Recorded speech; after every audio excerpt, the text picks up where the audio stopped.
காவிரி பூம்பட்டினத்து கடலோரம் தொடங்கி இமயமலை முகுடு வரை தமிழின் புகழைப்பாடும் புறநானூற்றை வணங்கி தொடங்குகிறேன். நடுவர் பெருமக்களுக்கும் என் சக இளம் விஞ்ஞானிகளுக்கும் வணக்கம். நான் Abhinav Nair, team C group சிவிலிருந்து. புறநானூறு என்பது தமிழர்களின் வீர வரலாறு மட்டுமல்ல, அது அவர்களின் அறிவியல் அறிவு களஞ்சியம்.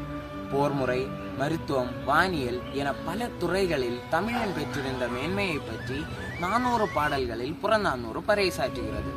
புறநானூற்றின் 30வது பாடல் உறையூர் முதுக்கண்ணன் சாத்தனார் இன்றைய நவீன வானியலாளர்களை வியக்க வைக்கிறது. ஞாயிற்று செலவும் அஞ்ஞாயிற்று பறிப்பு சூழ்ந்த மண்டிலம். அறிவியல் உண்மை. சூரியனின் இயக்கம், அதன் ஈர்ப்பு மண்டலம், காற்றே இல்லாத வெற்றிடம் வேக்யூம் ஆகியவற்றை பற்றி இப்பாடல் விளக்குகிறது. பூமி உருண்டை என்பதை பற்றியும் கோள்கள் சூரியனை சுற்றி வலம் வருகின்றன என்பதையும் மண்டிலம் ஆர்பிட் என்ற சொல்லின் மூலம் 2000 ஆண்டுகளுக்கு முன்பே தமிழன் பதிவு செய்துள்ளார். குடப்புலவேனார் என்ற புலவர் பாண்டியன் நெடுஞ்செழியனுக்கு கூறிய அறிவுரை பாடல் 18 மிக சிறந்த பொறியியல் பாடம். உணவு எனப்படுவது நிலத்தோடு நீரே.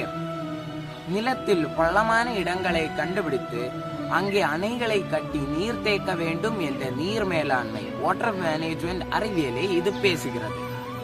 நீரும் நிலமும் இணைந்தால்தான் உயிர்கள் வளரும் என்ற இந்த சிந்தனையே நவீன அணைக்கட்டு தொழில்நுட்பங்களுக்கு அடிப்படை. போரில் காயம்பட்ட வீரர்களுக்கு அளித்த சிகிச்சையை பற்றி புறநானூறு பாடல் 281 விரிவாக விளக்குகிறது. கிருமி நாசினி.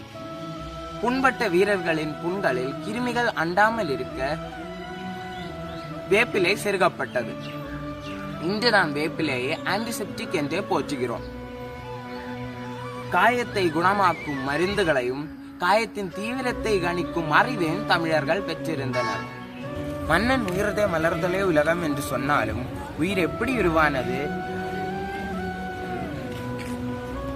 மன்னன் உயிர்தே மலர்தலே உலகம் என்று சொன்னாலும் உயிர் எப்படி உருவானது என்பதை பற்றிய தேடல் புறநானூறு பாடல்களில் உண்டு.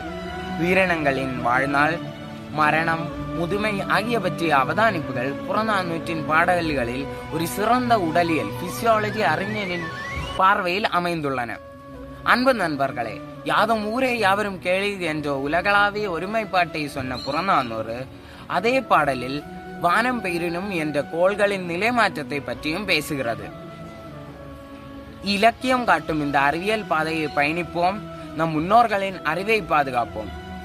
புறநானூறு பயில்வோம், அறிவியல் தமிழால் உலகை வெல்வோம். நன்றி, வணக்கம்.